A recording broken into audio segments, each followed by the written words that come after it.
bạn vậy vì đường ngao cha cái nhóm ăn sơ miên nè cho nấu chặt tì có bàn tay đường ngao và lai ngao ấy bài ní nhóm tay tại phơi chia 100តែម្ដងទូបីអត់ចំណូលចិត្តក៏ត្រូវតែញ៉ាំដែរព្រោះបន្លែស្ងោរបែបសាបៗបែបនេះគឺវាល្អសម្រាប់សុខភាពរបស់យើងចឹងណាបងពេលខ្លះខ្ញុំស្ងោរប្រហិតជាមួយនឹងស្ពៃជាមួយនឹង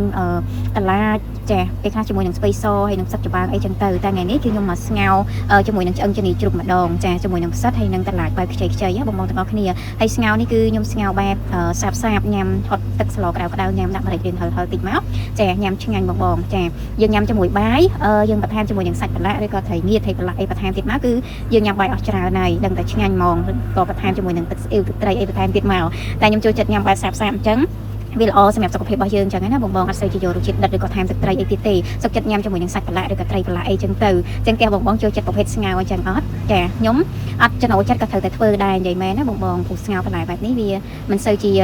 ត្រូវចំណូលចិត្តរបស់យើងទេក៏ប៉ុន្តែយើងញ៉ាំទៅវាល្អសម្រាប់សុខភាពរបស់យើងនិងកូនរបស់យើងចឹងហើយខ្ញុំតែងតែធ្វើជាប្រចាំបើសិនជាក្មេងៗញ៉ាំកុំសូវដាក់ម្រេចច្រើនពេកបងចាក្មេងៗក៏ចូលចិត្តញ៉ាំប្រភេទស្ងោរប្រភេទអីចឹងណាបងចាអញ្ចឹងទៅកុំសូវដាក់ម្រេចច្រើនពេកដាក់ម្រេចច្រើនពេកក្មេងៗញ៉ាំអត់កើតទេនេះបន្លែរបស់ខ្ញុំគឺមាន2មុខហ្នឹងហើយសម្រាប់វិធីស្ងោរគឺបែបងាយបែបហ្នឹងបងតាមទឹកគោដាក់សាច់ចូលហើយសម្រាប់សាច់គឺខ្ញុំយកវាទៅស្រុះទឹកក្តៅម្សៅបងដើម្បីឲ្យវាកុំឲ្យធំក្លិនចឹងណាចឹងហើយយកមកស្ងោរបែបនេះគឺយើងញ៉ាំស្និតតែម្ដងរសជាតិគឺអត់ធំក្លិនសាច់ជ្រូកទេរសជាតិឆ្ងាញ់ហើយចុងក្រោយដាក់តាគល់ខ្ទឹមសាច់ខ្ទឹមហើយកុំភ្លេចបន្ថែមជាមួយនឹងខ្ទឹមបំពងទៀតផងបងកុំភ្លេចសាកល្បងធ្វើណា